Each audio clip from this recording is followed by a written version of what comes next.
Oke, kita langsung aja ya. Kali ini kita bakal bedah sebuah analisis yang penting banget, semacam laporan cuaca krusial buat para investor di Indeks Harga Saham Gabungan, atau IHSG. Ini data per pertengahan Maret 2026, anggap aja ini peta navigasi kita buat mengarungi lautan bursa yang lagi bergejolak. Kita mulai langsung dari vonisnya ya. Kesimpulan paling tajam dari sumber analisis kita, yang kita sebut Captain Navigators, vonisnya tuh nggak main-main. Parkir kapal dan jaga amunisi. Nah ini kan langsung bikin kita mikir kan, kenapa sampai ada peringatan yang semendesak ini? Sebenarnya apa sih yang dilihat sama sang kapten di radarnya? Sekarang yuk kita selidiki alasannya. Vonis yang tegas tadi itu bukan asal ngomong. Ini semua bersumber dari 3 sinyal yang muncul terus-menerus dan, jujur aja, cukup mengkhawatirkan dari dashboard intelijen pasar. Mari kita bedah satu persatu. Nah, ini dia bendera merah pertamanya. Navigator Score, yang angkanya, wah rendah banget. Cuma 10 dari 100. Skor ini tuh ibaratnya ngukur seberapa kuat mesin pasar kita dari fundamental sampai momentumnya. Kalau dari skala 100 cuma dapat 10, ini sinyal kelemahan yang luar biasa jelas. Biar lebih kebayang ya apa artinya skor 100 dari 100 itu, Kapten Navigator ngasih analogi yang kena banget. Mesin pasar kita tuh lagi bengek. Tenaganya habis. Artinya, ya daya dorong buat IHSG bisa naik itu hampir nggak ada sama sekali. Momentumnya bener-bener padam. Oke, lanjut ya ke bendera merah nomor 2, namanya Searching Footprint. Istilahnya mungkin kedengeran teknis, tapi intinya simpel banget kok. Ini tuh artinya nggak ada investor institusional gede yang sering kita sebut whales atau smart money yang lagi aktif di pasar. Jadi Searching Footprint itu artinya para pemain kelas kakap lagi pada minggir, lagi nonton aja. Mereka nggak ada yang mau jemput atau beli saham dalam skala besar. Dan di lautan bursa, kalau para pausnya nggak gerak, itu tanda bahaya serius buat ekosistem. Ikan-ikan kecil jadinya berjuang sendirian di tengah ombak.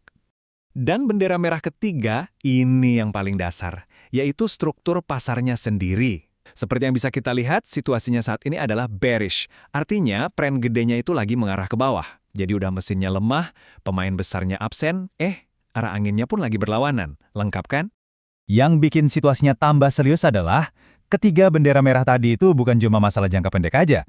Ternyata, sinyal-sinyal bahaya ini konsisten muncul kalau kita lihat dari berbagai kacamata waktu, dari bulanan sampai semesteran. Coba deh kita lihat. Ini peta bulanan per 15 Maret. Fokus ke dashboard di sebelah kanan. Familiar kan? Navigator skornya 10 dari 100. Dan whale activity-nya nunjukin searching footprint. Jelas banget untuk bulan itu cuacanya lagi buruk. Sekarang coba kita zoom out sedikit, kita lihat tampilan kuartalan. Dan ceritanya sama persis. Skornya tetap 100 dari 100. Di kolom Smart Action bahkan ditulis No Dominant Actor. Nggak ada pemain yang dominan. Ini konsistensi yang bikin makin was-was. Dan puncaknya, biar benar-benar jelas poinnya, kita lihat pandangan jangka panjangnya, yaitu semesteran. Bahkan di sini pun, diagnosisnya nggak berubah sama sekali. Skornya tetap 10, para paus masih di pinggiran. Ini nunjukin kalau kelemahan yang kita lihat ini sifatnya udah sistemik dan mendalam.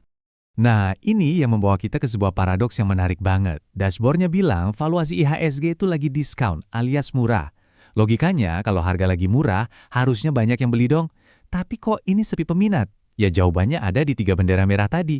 Nggak ada tenaga, nggak ada pemain besar, dan trennya lagi turun. Ini yang namanya jebakan harga murah. Oke, sejauh ini kan kita ngomongin ramalan cuaca, ya. Kondisi per tanggal 15 Maret, itu semua masih sebuah perkiraan. Sekarang, mari kita lihat apa yang beneran terjadi di hari berikutnya. Ketika peringatan sang kapten, ini diuji langsung oleh pasar. Ini kondisi sebelumnya nih, di tanggal 15 Maret, analisisnya menyorot satu level support yang krusial banget, semacam garis pertahanan terakhir, di angka 7.127. Angka ini wajib dipertahanin sama pasar kalau mau menghindari penurunan yang lebih dalam lagi. Dan ini dia gambar setelahnya. Tanggal 16 Maret, level support itu jebol. Harga langsung jatuh menembus 7.127 dan mendarat di 7.022. Peringatan sang kapten terbukti akurat. Analisis bearishnya divalidasi langsung oleh pergerakan pasar. Baik, masalahnya jelas, peringatannya udah ada, buktinya juga udah kita lihat. Pertanyaan paling penting sekarang adalah, terus gimana solusinya? Nah, analisis ini nggak cuma ngasih peringatan, tapi juga ngasih peta jalan yang jelas buat kita menavigasi kondisi kayak gini. Inti strateginya tuh ada di kutipan yang kuat ini. Beli saham pas harganya lagi anjlok, tanpa ada konfirmasi apa-apa, itu sama aja kayak nyoba nangkep pisau jatuh pakai tangan kosong. Risikonya gede banget. Strategi terbaik adalah Sabar. Tunggu sampai ada sinyal kalau para raksasa pasar, para paus, udah mulai bergerak duluan. Terus, sinyal apa dong yang harus kita tunggu? Gampang. Ini daftar periksanya. Pertama, tunggu mesinnya pulih, yaitu navigator skornya naik di atas 50. Kedua, tunggu para paus balik lagi ke pasar dan mulai melakukan akumulasi institusional. Dan yang ketiga, tunggu harga berhasil nembus level resisten kunci dan, yang penting, bertahan di atasnya.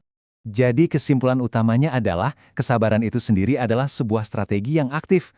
Menjaga amunisi tetap kering pas lagi badai itu tindakan paling cerdas. Coba deh kita renungkan. Dengan modal yang sekarang aman di pelabuhan, cuaca pasar seperti apa sih? Dan sinyal spesifik mana yang bakal jadi lampu hijau buat Anda untuk kembali mengangkat sau dan berlayar?